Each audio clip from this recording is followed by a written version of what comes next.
Bismillahirrahmanirrahim. Bismillahirrahmanirrahim. Assalamualaikum warahmatullahi wabarakatuh. Jamaah PT Badak NJL yang semoga di dalam rahmat Allah Subhanahu wa taala. Kali ini kita akan menerangkan surat Al-Hijr surat ke-15 mulai ayat 87 dan seterusnya sampai ayat 93. Di mana kesimpulannya di dalam ayat 87 ini adalah ayat yang selalu diulang-ulang di dalam Al-Qur'anul Karim. Yang dimaksud di sini adalah surah Al-Fatihah yang sebanyak 7 ayat. Makanya disebutkan di dalam ayat Quran itu 7 ayat atau surah yang selalu terulang-ulang. Para ulama mengatakan 7 surah atau ayat ini yang dimaksud adalah mulai dari surat kedua Al-Baqarah sampai surat ke-9 surat ke-9 surah At-Taubah. Ada lagi yang mengatakan bahwa yang dinamakan terulang-ulang itu adalah selain Al-Fatihah berarti seluruh ayat Al-Quran. Oleh karena itu Al-Fatihah disebut juga dengan istilah Ummul Kitab atau Ummul Quran. Artinya ibu. Nah, ibu itu adalah pemakaian dari sumber katanya adalah sebagai sumber daripada perkembangan biak manusia. Tanpa seorang ibu, manusia tidak akan ada di dunia ini. Oleh karena itu, seluruh ayat-ayat Al-Quran dinamakan 7 ayat ataupun 7 surah yang terdapat di dalam Al-Quran tadi. Jamaah PT Badak NJL yang semoga di dalam rahmat Allah Subhanahu wa taala. Kemudian surah ke-88 adalah kandungannya di sini adalah larangan kepada Nabi Muhammad, berarti kepada seluruh umatnya menoleh kepada kehidupan dunia semata-mata. Karena apa? Karena itu akan menggelincirkan mereka dan mereka terpuruk di dalam kesenangan duniawi. Oleh karena itu Rasulullah sebagai patokan dari umat Islam dianjurkan untuk jangan menoleh semata-mata kepada masalah dunia.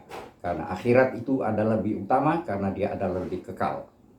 Oleh karena itu jangan terpengaruh dengan segala kekayaan-kekayaan atau fatar morgana yang ada di dalam keduniaan ini. Hadis Ahmad meriwayatkan pada suatu saat Umar ibn Khattab beserta sahabat-sahabatnya masuk ke rumah Rasulullah Shallallahu Alaihi Wasallam. Kemudian pada waktu itu Rasulullah baru bangun tidur dari tidur siang. Tidur siang ini disebut juga dengan nama Qailullah dan ini merupakan sunnah dari Rasulullah juga. Artinya sebelum waktu zuhur. Dan tidurnya Rasulullah itu hanya beberapa menit saja, tidak lama.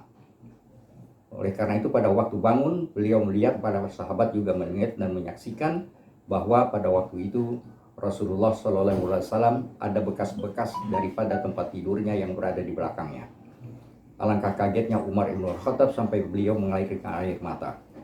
Nah, pada waktu itulah Rasulullah bertanya, "Kenapa engkau menangis?" "Aku menangis karena lantaran Kisra Persia dan Kaisar Romawi begitu bermegah-megahan dalam masalah keduniaan. Sedangkan engkau sebagai utusan Allah Subhanahu wa taala hanyalah berpakaian seperti itu dan dalam keadaan yang seperti kami lihat sekarang ini." Maka Rasulullah lalu bertanya kepada Umar, "Apakah kau tidak rela wahai Umar kalau kita mendapatkan akhirat sedangkan mereka hanya mendapatkan dunia saja?"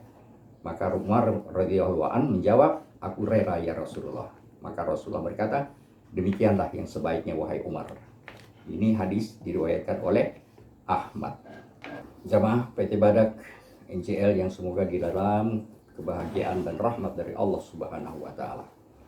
Kemudian pada ayat ke-89 adalah menjelaskan tentang Nabi sebagai utusan Allah memberikan peringatan. Yang dimaksudkan peringatan di dalam Quran tadi dalam ayat ini adalah tanzir atau inzar, peringatan tentang adanya dosa yang akan membuat manusia akan masuk ke dalam neraka, terutama orang-orang yang kafir.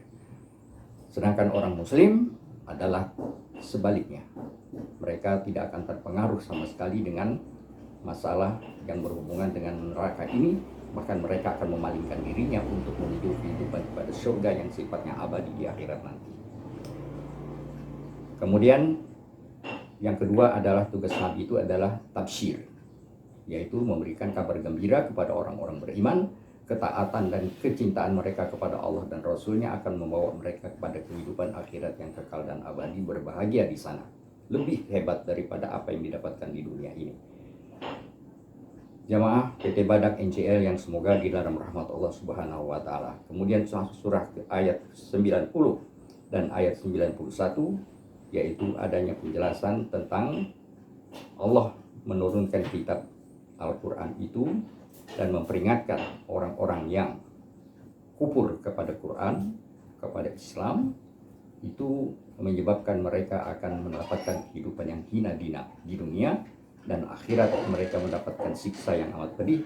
Karena di dalam surat Al-Baqarah ayat 82 dijelaskan oleh Allah dalam akhir ayat 85 itu, apa tu'minuna bi ba'dil kitab wa takfuruna bi ba'd.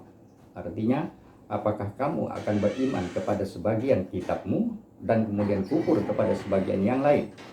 Maka alangkah hinanya kehidupan yang kamu dapatkan di dunia ini, dan alangkah tersiksanya kamu mendapatkan kehidupan yang sangat jahat dan sangat buruk di akhirat nanti, yaitu di dalam api neraka.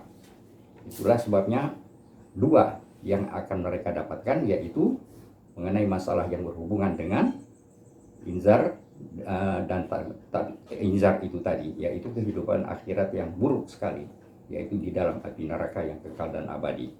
Kemudian ayat 92, yaitu di akhirat nanti seluruh manusia akan dipertanyakan tentang kehidupan mereka.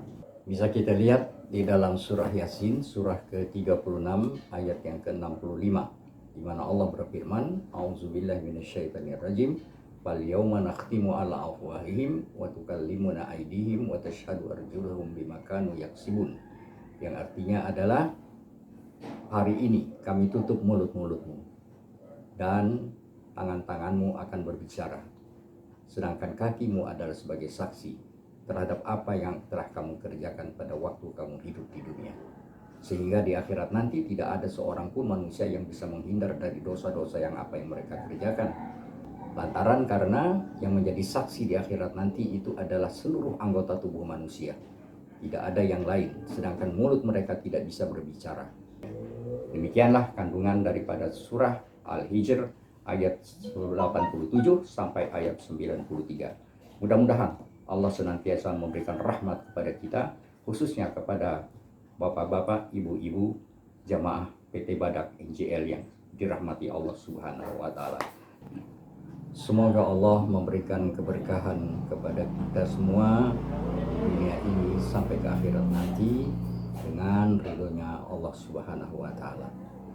Jamaah PT Badak NCL yang semoga di dalam rahmat Allah Subhanahu wa taala, demikianlah yang dapat saya terangkan ayat-ayat yang berhubungan dengan masalah tadi, yaitu dari surah Al-Hijr surah ke-15 87 sampai ayat 93.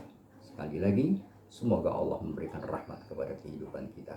Billahi taufiq, wassalamualaikum warahmatullahi wabarakatuh.